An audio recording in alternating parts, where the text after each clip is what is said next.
నా పేరు రమేష్, మా తండ్రి పేరు పండరి, గ్రామం గడిపెద్దాపూర్, మండలం మల్లాదుర్గం, జిల్లా మెదక్ నివాసులను. మా యొక్క నియోజకవర్గం ఆందోళన నియోజకవర్గం. ఇంతకు ముందు నాకు 2007 సంవత్సరంలో నాకు హోంగార్డ్ ఉద్యోగం వచ్చింది. అప్పుడు కాంగ్రెస్ హయాంలోనే, వైఎస్ రాజశేఖర రెడ్డి హయాంలో నాకు 2007 సంవత్సరంలో తెలంగాణ 7 సంవత్సరంలో నాకు 2007 సంవత్సరంలో హోంగార్డ్ ఉద్యోగం రావడం జరిగింది.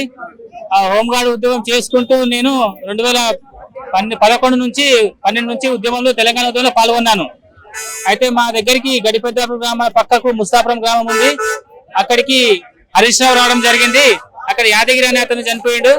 ఆ యాదగిరి శవాన్ని తీసుకొని ఊరంతా శవయాత్ర చేసిన తర్వాత హరీష్ రావు కార్లు ఎక్కుతుంటే, సార్ మరి నేను ఇప్పుడు ప్రస్తుతం హోంగార్డ్ గా విధులు నిర్వహిస్తున్నాను, మరి తెలంగాణ ఉద్యమంలో పాల్గొంటున్నాను, మా కమాండ్ చెప్పకుండా నేను విధులకు రాకుండా విధులకు పోకుండా మరి నేను ఇక్కడ తెలంగాణ ఉద్యమంలో పాల్గొంటున్నా అంటే, చెయ్యి బిడ్డాను, వచ్చేది ప్రభుత్వం మనదే, నీ యొక్క ఉద్యోగం నేను పెట్టిస్తా, నా బాధ్యత అని చెప్పినాడు.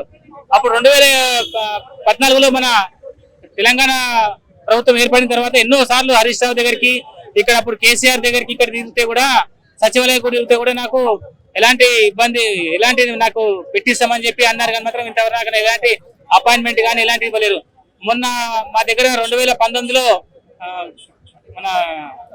మా నియోజకవర్గం ఎమ్మెల్యే చంటి క్రాంతికిరణ్ గెలిచారు.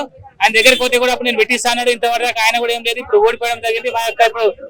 మా యొక్క ఎమ్మెల్యే దామోదర్ నరసింహ గారు మరి అతని సన్నిధంలో కూడా మాకు చేర్పిస్తారని, ఉద్యోగంలో చేర్పిస్తారని కోరుకుంటున్నాను. ఇక్కడ నిన్న చెప్పడం జరిగింది, 10 గంటలకు ప్రజా దర్బార్లో రావడం రండి అని చెప్తే ఇక్కడ వచ్చాను. మరి నాకు నా యొక్క హోంగార్డ్ ఉద్యోగం పెట్టిస్తారని నేను రేవంత్ రెడ్డి గారిని కోరుతున్నాను.